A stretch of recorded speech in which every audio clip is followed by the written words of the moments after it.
The stars had always called to humanity. For 300 years, they had answered that call. They built ships that could cross the empty void between worlds. They made homes on planets that had never known the touch of human feet. They spread across 12 star systems, a young species still learning its place among the infinite darkness.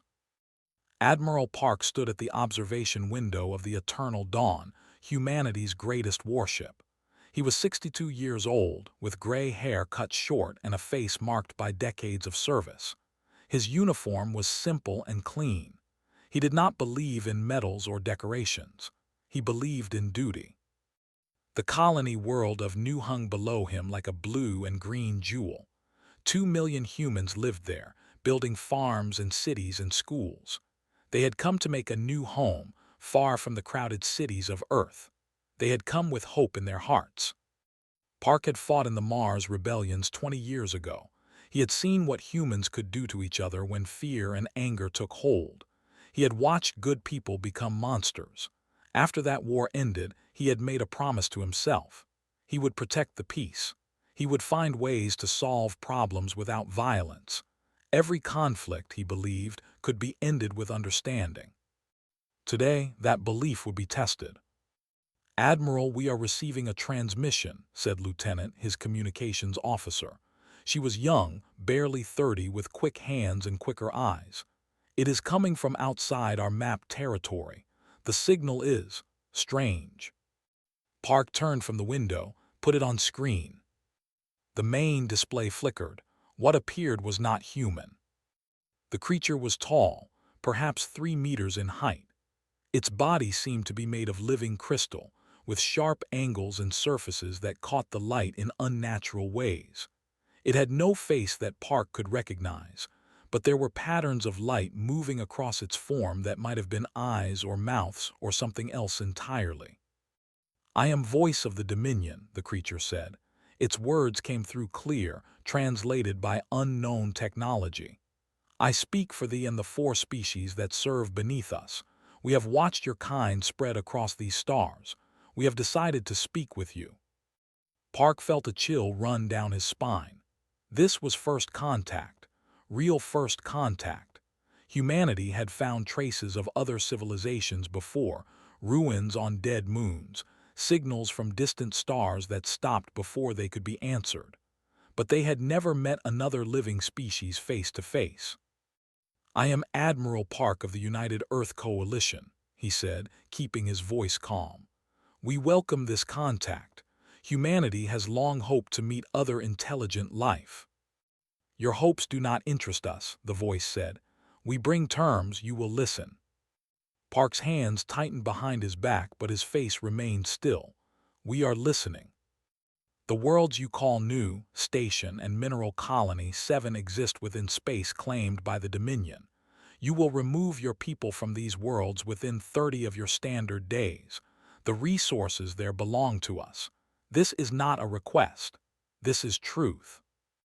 Lieutenant made a small sound of shock. Around the bridge, officers exchanged looks of disbelief. 3 colony worlds, nearly 5 million people. They were being told to simply abandon them. "These colonies have existed for decades," Park said. "Millions of humans call these worlds home. Surely we can discuss." "There is nothing to discuss," the voice interrupted. "You are young. You do not understand how the galaxy works. The strong take, the weak give. This is the only law that matters among the stars. You have 30 days. If you do not obey, we will remove your people ourselves. We are not gentle." The transmission ended. For a long moment, no one on the bridge spoke. Park stared at the empty screen, his mind racing. He had trained his entire life for moments of crisis. He had learned to stay calm when others panicked, but this was beyond anything he had imagined. "Send a full report to Earth Command," he said finally. "Priority Alpha. The Council needs to see this immediately." On Earth, the message arrived in the middle of the night. Chancellor was woken from sleep and brought to the council chambers within the hour. She was 58 years old, a small woman with kind eyes and iron will. Before she became chancellor, She had spent 20 years working in humanitarian aid, helping refugees and victims of disaster across a dozen worlds. She believed in the goodness of people. She believed that violence was always a failure of imagination. She watched the recording of the transmission 3 times. Each time, her face grew more troubled. "They are afraid," she said finally to her advisors. "That is why they threaten. They see us growing, spreading, and they are afraid of what we might become. Or they simply see us as weak," said General Moon, the head of military operations. He was a large man with a soldier's posture and a soldier's bluntness. "Chancellor, these creatures have ruled their space for 10,000 years. They have conquered 4 other species. They do not fear us. They see us as prey." "Then we must show them we are not prey," said. "But not through war, through understanding. We will send diplomats. We will talk. We will find common ground." General Moon shook his head. "Chancellor, with respect." "I have made my decision," said firmly. "We will send a diplomatic mission. I want our best negotiators. I want gifts, offerings of friendship. I want to show these that there is another way." She paused, and something changed in her eyes. "I will send my daughter to lead the mission." The room went silent. Everyone knew Lieutenant. She was 31 years old, brilliant and brave. She had her mother's compassion and her father's courage. She had served on 3 different diplomatic missions and succeeded in each one. If anyone could find peace with it was her. But sending her into the unknown, to meet creatures who had threatened genocide with such casual ease. "Are you certain?" General Moon asked quietly. "I am certain," the Chancellor said. "If I ask others to risk their lives for peace, I must be willing to risk what I love most. Will understand." 3 days later, the diplomatic vessel Olive Branch launched from Earth orbit. Lieutenant stood at its helm, surrounded by 53 of humanity's finest diplomats, translators, and cultural experts. They carried gifts from every nation on Earth. They carried messages of friendship and hope. Admiral Park watched the ship depart from the bridge of the Eternal Dawn. He had argued against this mission. He had told the Council that they had not sounded like creatures who wanted to negotiate. They had sounded like hunters who had already chosen their prey. But he had been overruled. The Council believed in peace. They believed that understanding could solve any problem. Park watched the olive branch grow smaller and smaller until it vanished into the darkness between stars. He felt something cold settle in his chest. It was not fear, exactly. It was the feeling a soldier gets before a battle he knows will go badly. "Come back safe," he whispered to the empty void. "Please come back safe." The olive branch flew on toward its meeting with destiny, and Admiral Park waited, watching the stars, hoping he was wrong about everything. He was not wrong. The olive branch traveled for 18 days through the cold emptiness of space. Lieutenant spent those days preparing. She studied everything humanity knew about which was very little. She practiced speeches in her cabin. She reviewed the gifts they carried and the messages they would deliver. She barely slept. On the 19th day, they arrived at Echo. The station hung in space like a metal flower, its petals spreading out in 6 directions. It was old, built by some forgotten species long ago. They had claimed it as neutral ground for the meeting. They said it would be safe. They said both sides would come in peace. Stood at the observation window and looked at the station. Something felt wrong. The air on the ship felt heavy. Her skin prickled with a feeling she could not name.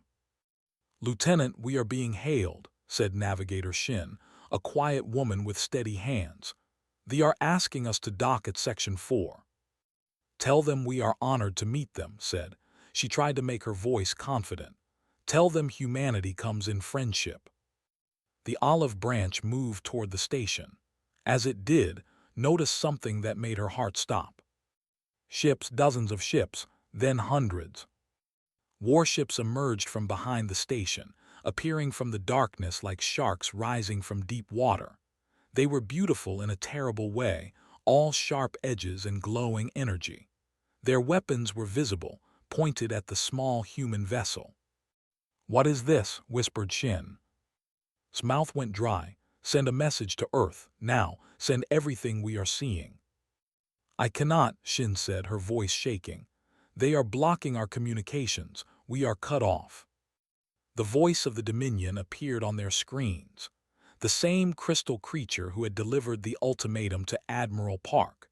But now, patterns of what might have been pleasure moved across its surface. "You came," it said. "We did not think you would be so foolish, but your kind is young and stupid." "We came to negotiate," said. She forced herself to stand straight. "We came in peace. Is this how they treat those who seek understanding?" "Understanding," the voice repeated, and the patterns on its body shifted in what might have been laughter. "We understand you perfectly, little human. You are prey. Your worlds are resources. Your people are nothing.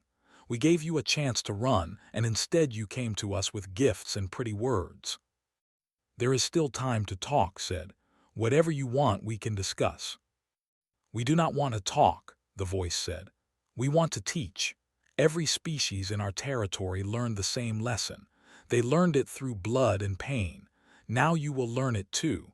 Your people on Earth will watch what happens to those who waste our time with words." The screen went dark. Then the doors of the olive branch exploded inward. Soldiers poured onto the ship. They were smaller than the voice, but their crystal bodies were sharp as blades. They moved fast, too fast. The human security guards fired their weapons, but the energy bolts bounced off the forms like rain off stone. Watched her people fall. She watched diplomats who had spent their lives building bridges between cultures cut down like wheat. She watched translators who spoke 17 languages silenced forever. She watched good people, brave people, die with confusion and fear in their eyes. A soldier grabbed her by the throat and lifted her off the ground. Its grip was cold, so cold it burned. "This one leads them," the soldier said. "The voice wants her alive for now." They dragged to the station's central chamber. The other survivors were brought there too. Only 12 remained from 54.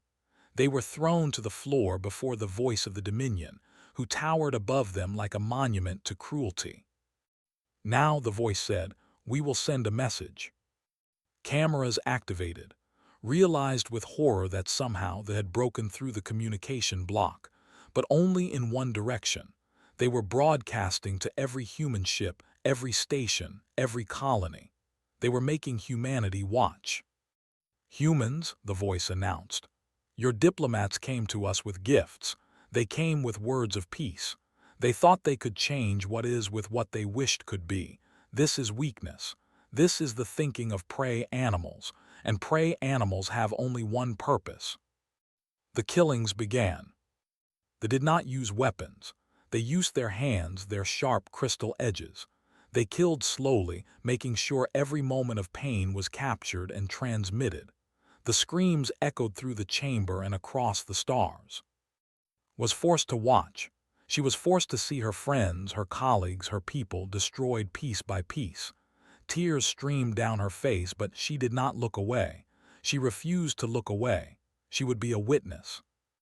When only she remained, the voice approached her. "You are the daughter of their leader," it said. "We have learned this. When you die, your mother will understand. She will understand that words mean nothing. She will understand that her people are alone in a galaxy that does not care about their hopes or their dreams. She will understand that they are prey." Looked up at the creature. Her body was broken. Her heart was shattered, but something burned in her eyes that made even the voice pause. "You think you know us," she said, her voice barely a whisper. "You think because we came in peace we are weak. You think because we tried to talk we cannot fight." She coughed and blood ran from her mouth, but she smiled. "You have made a mistake," she said. "The worst mistake your kind has ever made. My mother wanted peace. My people wanted peace. But what you have done here today, you have not created fear. You have created something far more dangerous." "And what is that?" the voice asked. "Rage," said. "Human rage. You should have killed us quickly. You should have destroyed our ships without warning. Instead, you let us see. You let us watch. You let us remember." She coughed again, but her smile did not fade. "You wanted to teach us a lesson. You have, but not the lesson you intended." "Enough," the voice said. "Kill her." His final act was to activate her personal communicator. It was a small device, hidden in her uniform. It should not have worked through the jamming, but she had modified it herself years ago for exactly this kind of situation. Her voice traveled across the stars, reaching the eternal dawn, reaching Earth, reaching every human who could hear. "Tell my mother," she said. "Tell her they were never going to listen. They only understand one thing." Then there was silence. On the bridge of the eternal dawn, Admiral Park stood motionless. Around him, officers wept. Some fell to their knees. Some screamed in horror and grief. The recording of the massacre played on every screen, impossible to escape. Park had seen war. He had seen death. He had seen the worst that humans could do to each other. This was worse. He stood there for a long time, his face like stone. His hands were clasped behind his back so no one could see them shaking. His eyes were dry, but something terrible was happening behind them. Something was changing. Finally, he moved. He walked to the communication console with slow, measured steps. Lieutenant stepped aside without being asked, her face wet with tears. Park placed his hands on the console. He opened a channel, not just to the fleet, not just to Earth, to every human vessel, every station, every colony, every listening post across 12 star systems. When he spoke, his voice was calm, too calm, the calm of a man who had passed beyond anger into something colder and more terrible. "This is Admiral Park," he said. "You have all seen what happened at Echo. You have seen our people murdered while asking for peace. You have heard the words of Lieutenant, who died with more courage than I have ever witnessed." He paused. His grip on the console tightened until his knuckles went white. "They wanted to teach us fear. They have failed. What they have taught us is something else entirely, something they will come to regret for whatever time remains to them. Prepare for war." The transmission ended, and across human space, something shifted. Something woke up. Something that had slept since the days when humans hunted with stone tools and feared the darkness beyond their fires. They had wanted to create fear. They had created something far worse. Chancellor sat alone in her office on Earth. The lights were off. The windows showed the city of Seoul below, glittering with a million lights, full of people who did not yet know that everything had changed. The recording of her daughter's death played on a small screen on her desk. She had watched it 17 times. She would watch it 17 more. Her daughter's final words echoed in her mind. "Tell my mother. Tell her they were never going to listen. They only understand one thing." Had spent her entire life believing in peace. She had seen the worst of humanity during the resource wars of her youth. She had seen children starving, cities burning, families torn apart by hatred and greed. She had dedicated her life to making sure those things never happened again. She had believed with all her heart that if people just talked to each other, they could solve any problem. She had sent her daughter to die for that belief. The door to her office opened. General Moon stood there, his uniform perfect, his face carefully blank. He did not speak. He waited. "How long?" asked. Her voice was rough, like she had been screaming for hours. Perhaps she had. 3 hours since the broadcast ended, the general said. "The council is assembled. The entire world is watching. They are waiting for you." "What are they saying, the people?" General Moon was silent for a moment. "They are angry, Chancellor, angrier than I have ever seen. There have been protests outside every government building on Earth, not protests against us, protests demanding action, demanding revenge." Nodded slowly. She stood up from her chair. Her movements were stiff, like she had aged 20 years in 3 hours. She walked to her window and looked out at the city. "My daughter believed in peace," she said quietly. She went to those creatures with an open heart.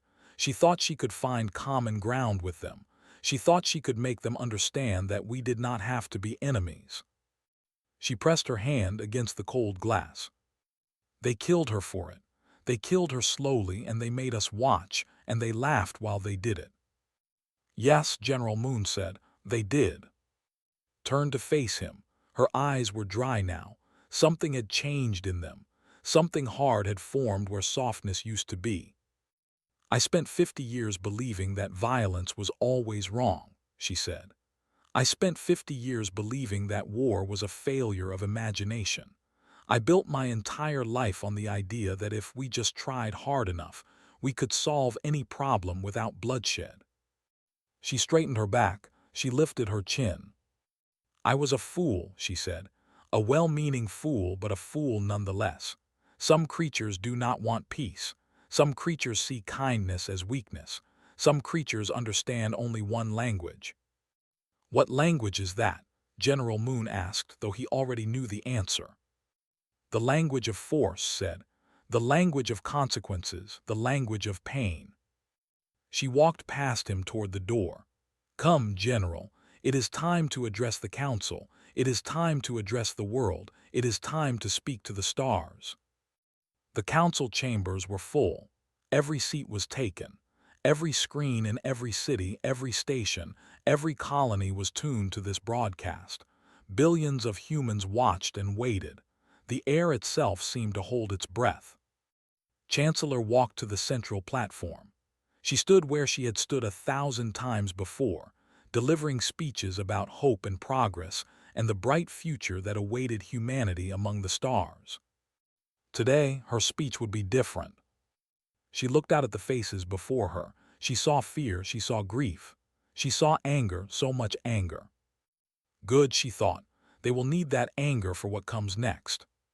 3 days ago, she began, her voice clear and steady, I sent a diplomatic mission to meet the Dominion.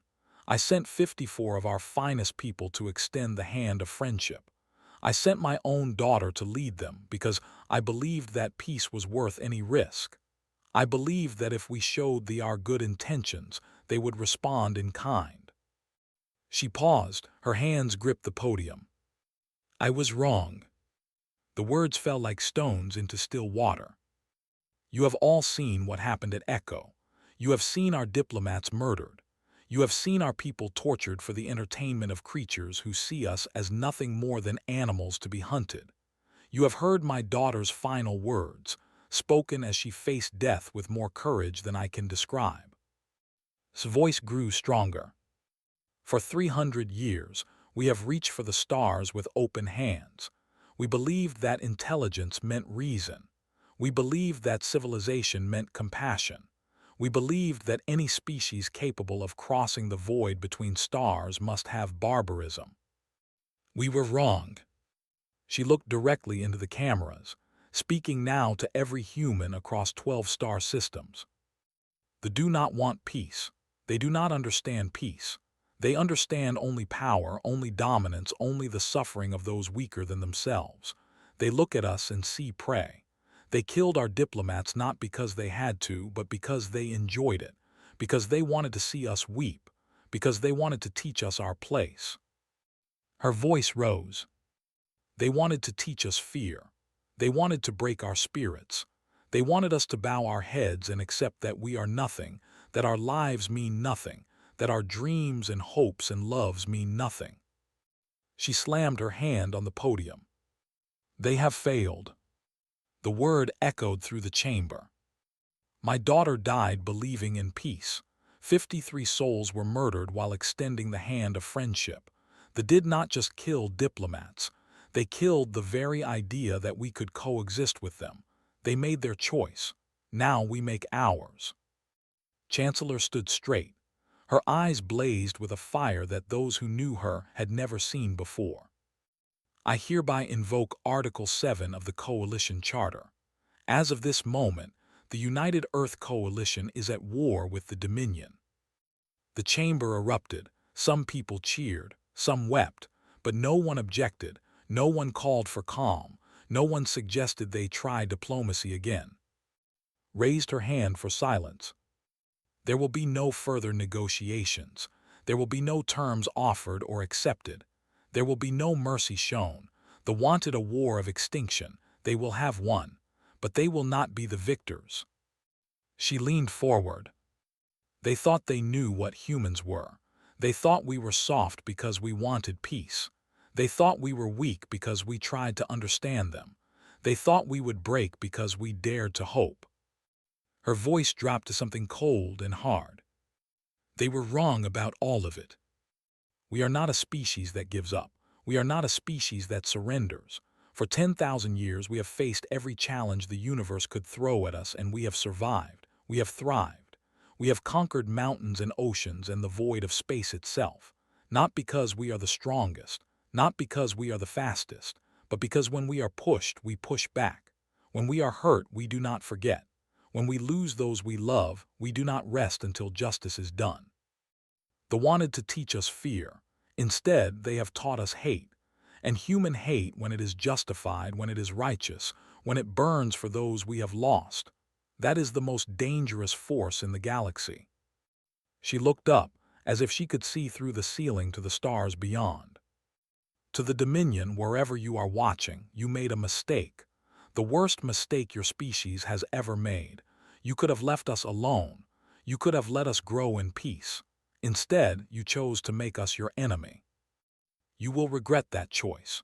You will regret it for every moment that remains of your civilization's existence, and those moments are now numbered. She stepped back from the podium. The vote is called, all in favor of war. Every hand rose, every voice spoke as one. The motion passes unanimously, said. May God forgive us for what we are about to do, because the certainly will not. Across human space, the message spread. Admiral Park received his orders aboard the Eternal Dawn. He read them once, then set them aside. He did not need orders to know what came next. The defense doctrine, humanity's commitment to peaceful expansion, was officially dead. In its place rose something the galaxy had never seen. A species united, a species wronged, a species that had tried peace and been answered with blood.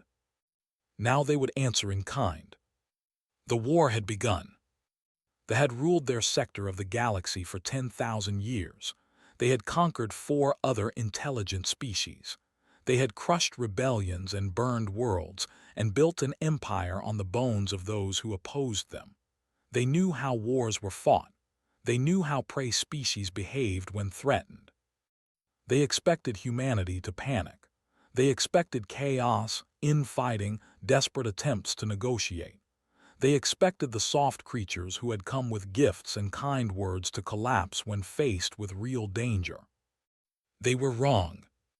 In the 6 months following the declaration of war, human industrial output increased by 400%. Every shipyard that had been building civilian transports now built warships. Every factory that had been making consumer goods now made weapons. Every scientist who had been studying stars and planets now studied how to destroy the enemy. Captain had been a cargo pilot before the war. She had spent 15 years hauling supplies between colonies, living a quiet life among the stars. She had a small apartment on Nu and a cat named who liked to sleep on her navigation console. Now she stood on the bridge of the Vengeance of one of 12 new Dreadnought-class warships built in just 4 months. The ship was massive, bristling with weapons, crewed by 2,000 people who had been farmers and teachers and engineers just half a year ago.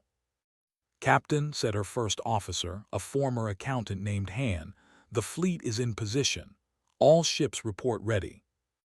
Looked at the tactical display. 47 human vessels were arranged in attack formation, facing a forward base designated Target 7. It was one of 17 targets that would be hit simultaneously across space. Operation Burning Sky had begun. All ships, said into the fleet communication channel, you know why we are here. You know what they did. Today we begin to answer. Today we show them that humanity is not prey. She drew a deep breath. Attack. The human fleet surged forward. The base, which had stood for 3,000 years, was reduced to atoms in 47 minutes. The defenders fought hard, but they had never faced an enemy like this. Human ships did not retreat when damaged. Human crews did not surrender when outnumbered. They fought with a fury that they could not understand. Across space, the same scene repeated 16 more times. 17 bases fell in a single day. The Dominion lost more ships in 12 hours than they had lost in the previous century. The galaxy noticed. On 100 worlds, in the courts and councils of species who had watched from the shadows, diplomats and leaders gathered to discuss what they were seeing. The tributary races of the species who had served their masters for thousands of years began to whisper among themselves. The humans were not surrendering. The humans were not negotiating. The humans were winning. On the colony world of Nu, they launched their first major counterattack. They sent a fleet of 80 warships to reclaim what they considered rightfully theirs. They expected to find frightened civilians waiting to be slaughtered. Instead, they found Commander. Before the war, had been a schoolteacher. He had taught history and literature to children aged 10 to 15. He had been a gentle man who believed in the power of education to change the world. He had never fired a weapon in his life. Now he commanded the defense of Nu with the cold efficiency of a general who had fought 1,000 wars. They expect us to meet them in open battle, told his volunteers, most of whom had been farmers and shopkeepers a few months ago. They expect us to line up and die like the other species they have conquered. We will not give them that satisfaction. They landed their ground forces expecting easy victory. What they found was nightmare. Every building was booby-trapped. Every street was a kill zone. Every civilian had become a soldier. The invaders could not tell the difference between a baker and a sniper, between a grandmother and a demolition expert. Had studied the histories of every guerrilla war humanity had ever fought. He had learned from the resistance fighters of every nation and every era. He combined their tactics with technology they had never imagined. The crystal soldiers who had slaughtered diplomats so easily at Echo found themselves dying in the streets of Nu, picked off by enemies they could not see, destroyed by traps they could not detect. For every meter they advance, announced over the planetary communication network, they will pay in blood. For every building they take, they will pay in ships. For every human they kill, 10 of them will die. This is not a conquest. This is a meat grinder, and they are the meat.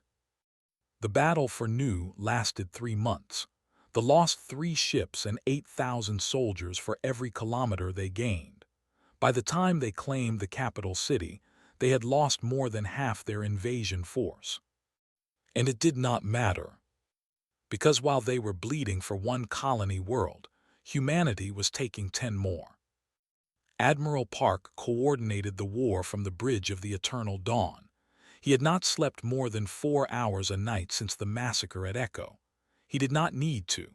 Something inside him burned with a cold flame that never dimmed.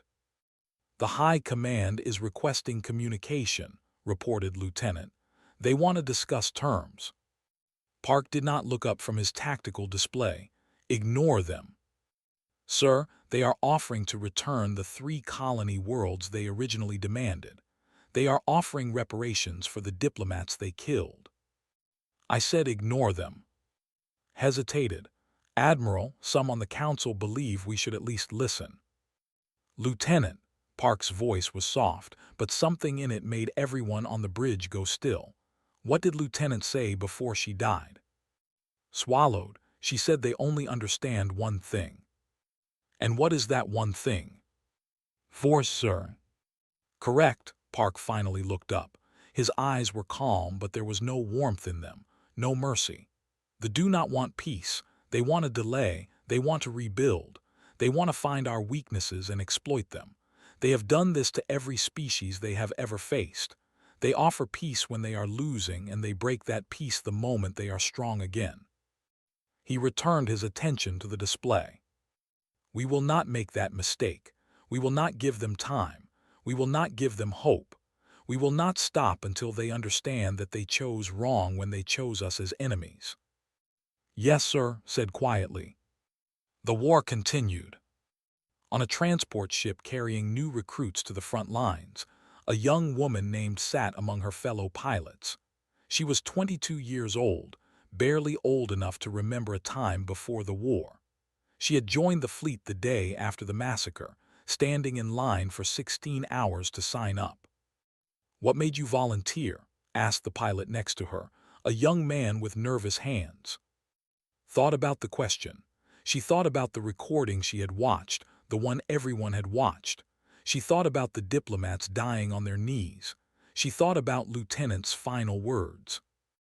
"I was going to be a dancer," she said finally. "I had an audition scheduled for the National Ballet Company. The day of the audition, I watched the broadcast from Echo." She looked out the viewport at the stars. "I realized that dancing did not matter anymore. Nothing mattered anymore except making sure that what happened to those people never happens again. Not to us. Not to anyone." "Do you think we can win?" the nervous pilot asked. Smiled, it was not a happy smile. "We already are winning," she said. "But winning is not enough. We need them to know. We need them to remember for the rest of their civilization's existence that they made the wrong choice. We need to become the nightmare that their children's children tell stories about." The transport flew on toward the war. And across the galaxy, species who had watched humanity with curiosity or indifference began to watch with something new. They watched with fear. Not fear of humanity's cruelty, not fear of humanity's weapons. Fear of what humanity had become. Fear of what happened when a species that wanted peace was forced into war. Fear of the cold, patient, relentless fury that burned in human eyes. The had ruled for 10,000 years. They had never met anything like this. They were beginning to realize their mistake. But it was too late. Far too late. The planet Prime hung in space like a jewel of light. For 10,000 years, it had been the heart of the Dominion. Crystal spires rose from its surface, some reaching so high they could be seen from orbit. Billions of lived in cities that glowed with inner light. It was beautiful in a cold, sharp way, like a blade made of diamond. Admiral Park looked at it from the bridge of the eternal dawn and felt nothing. Behind him, 300 human warships waited in formation. The fleet had traveled for 2 months to reach this place, fighting through 17 defensive lines, losing ships and crews at every step. The eternal dawn itself bore the scars of a dozen battles. Its hull was blackened in places, patched in others. It was no longer the gleaming flagship it had been. Now it was a weapon, ugly and effective. "Admiral," said Lieutenant, "the defensive fleet is moving to intercept. 212 vessels. They outnumber us significantly." "Numbers mean nothing," Park said. "They never did." The Battle of Prime began at 600 hours, Galactic Standard Time. It would last 11 days. They fought with desperation. They knew what was coming. They had seen what humanity had done to their colonies, their stations, their fleets. They knew that this was not a war for territory or resources. This was a war of extinction, and they were the ones being hunted. Human ships pushed through their lines with terrifying determination. When a cruiser was crippled, its crew did not abandon ship. They turned it toward the nearest enemy and flew it forward until it collided. When fighters ran out of ammunition, their pilots found other ways to kill. Captain of the Vengeance led her dreadnought into the heart of the enemy formation, ignoring the damage that tore through her ship, focusing only on the enemy command vessels ahead. "Hull breach on decks 7 through 12, reported her first officer, Han. Blood ran down his face from a head wound, but his voice was steady. "We have lost main weapons." "Secondary weapons?" asked. "Still operational." "Then we are still in the fight. Continue forward." The Vengeance destroyed 4 enemy cruisers before it finally went dark, its engines burning out. its crew evacuating to escape pods. But by then, it had punched a hole in the line that a dozen other human ships poured through. On the fifth day, the High Council attempted to surrender. A transmission reached the Eternal Dawn, carrying the image of the voice of the Dominion, the same crystal creature who had delivered the original ultimatum, the same creature who had overseen the massacre at Echo. Its crystalline form was dim now, its pattern slow and uncertain. "Admiral Park," it said, "the Dominion Council wishes to discuss terms. We offer unconditional surrender. We will withdraw from all human space. We will pay any reparations you demand. We will submit to whatever justice you require." Park looked at the image on his screen. He thought about the diplomats dying at Echo. He thought about Lieutenant's final words. He thought about all the people he had lost in this war, good people who had only wanted to live in peace. "You had your chance to talk," he said. He closed the channel. The battle continued. On the ninth day, Lieutenant flew her fighter in defense of the carrier Soul's Pride. She was exhausted. She had flown 18 missions in 6 days. Her fighter was held together with emergency patches and desperate hope, but she flew on because there was nothing else to do. A strike force broke through the defensive perimeter, heading straight for the carrier. Squadron moved to intercept, but they were outnumbered 5-1. One by one, her fell. Her fighter took a hit that destroyed her primary weapons. Another hit crippled her engines. She was drifting, helpless, as the ships flew past her toward the carrier. Except she was not helpless. "Control," she said into her communicator. My weapons are gone. My engines are gone, but I still have one weapon left." "No," came the response. "Eject, get out of there." "I cannot let them reach the carrier," she said. "There are 12,000 people on that ship. If it falls, we lose the battle. If we lose the battle, we lose the war." She activated her reactor's manual override. It was a function that existed only for emergencies, a way to push the reactor beyond its safety limits for a brief burst of power. It was not meant to be used like this. For whispered. Her fighter surged forward on a trail of white fire. It crossed the distance to the command carrier in seconds. It struck the bridge of the enemy vessel at full speed. The explosion lit up the void like a newborn star. The strike force, suddenly leaderless, faltered. Human reinforcements arrived moments later and destroyed them all. The Soul's Pride survived. The battle continued. Was 22 years old. She had wanted to be a dancer. On the 11th day, the human fleet entered orbit around Prime. The defensive fleet was gone. The orbital stations were gone. The crystal spires that had stood for 10,000 years were dark, their power systems destroyed by precision strikes. Admiral Park gave the final order. When the bombardment ended, nothing remained. The cities were dust. The spires were rubble. The heart of the Dominion had stopped beating. Chancellor arrived 3 days later, aboard a diplomatic vessel that had been repurposed as a war transport. She walked through the ruins of the Senate chamber, where the masters of 100 worlds had once gathered to rule their empire. Now it was empty, silent, dead. Camera drones followed her, broadcasting to every human world and beyond. The entire galaxy was watching. She stood at the center of the chamber and spoke. "Let this be heard across every star," she said, "in every language, by every species that watches from the darkness. Humanity came to the stars in peace. We asked for nothing but the chance to grow, to learn, to share the wonders of the universe with any who would be our friends. We extended our hands in friendship to the Dominion. They took our hands and broke them. They took our diplomats and murdered them. They took our hope for peace and burned it before our eyes. So we answered. We did not want this war. We did not seek it. We did not celebrate when it began, and we do not celebrate now that it has ended. War is horror. War is waste. War is the failure of everything we believe in. But sometimes war is necessary. Sometimes, when monsters rise, someone must stand against them. Sometimes, the only way to protect the innocent is to destroy those who prey upon them. Her voice hardened. To those who would be our friends, our hands remain open. We offer trade, cooperation, mutual growth. We offer the chance to build something better together. We remember how to hope. We remember how to trust. But to those who would be our enemies, she looked directly into the cameras. Look upon this world. Look upon what remains of those who thought humanity was prey. Remember this sight. Remember it well. We did not start this war, but we ended it, and we will end any who force us to fight again. We will not negotiate with those who massacre the innocent.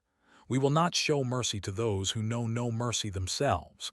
We will meet hatred with resolve, cruelty with justice, and aggression with annihilation. This is not a threat. This is a promise. This is who we are now. She turned and walked away from the ruins, her footsteps echoing in the silence. The war was over, but its echoes would last forever. In the months that followed, the Dominion collapsed completely. The tributary species, emboldened by humanity's victory, broke free one by one. Some sought alliance with humans. Some simply wanted to be left alone. All of them remembered what they had witnessed. Admiral Park retired to a small house on Nu, not far from where the Eternal Dawn had once orbited. He planted a garden in memory of the 54 who had died at Echo. He tended it every day until his death, many years later. Captain became the first human ambassador to the newly liberated species. She spent the rest of her life building bridges, proving that humanity could be trusted, showing that strength and compassion could exist together. Commander returned to teaching. His students learned history now, the history of what happened when humanity was pushed too far. They learned it well. And across the galaxy, in the courts and councils of 100 species, a new phrase entered the common language. It was spoken in whispers, in warnings, in the careful advice that elder diplomats gave to young ones. Do not wake the humans. It meant, do not mistake their kindness for weakness. Do not test their patience. Do not harm their innocent, because if you do, they will come for you, not in anger but in cold resolve, not with cruelty but with absolute commitment. They will not stop. They will not negotiate. They will not show mercy. They will simply end you. And then they will go home and plant gardens and teach their children and reach for the stars with open hands once more, hoping that this time no one will make the same mistake. Hopping, but ready always if someone does. The stars are vast and full of wonders. Humanity travels among them still, building and growing and dreaming. But they never forget. They never forget what they can become if they must. And neither does anyone else.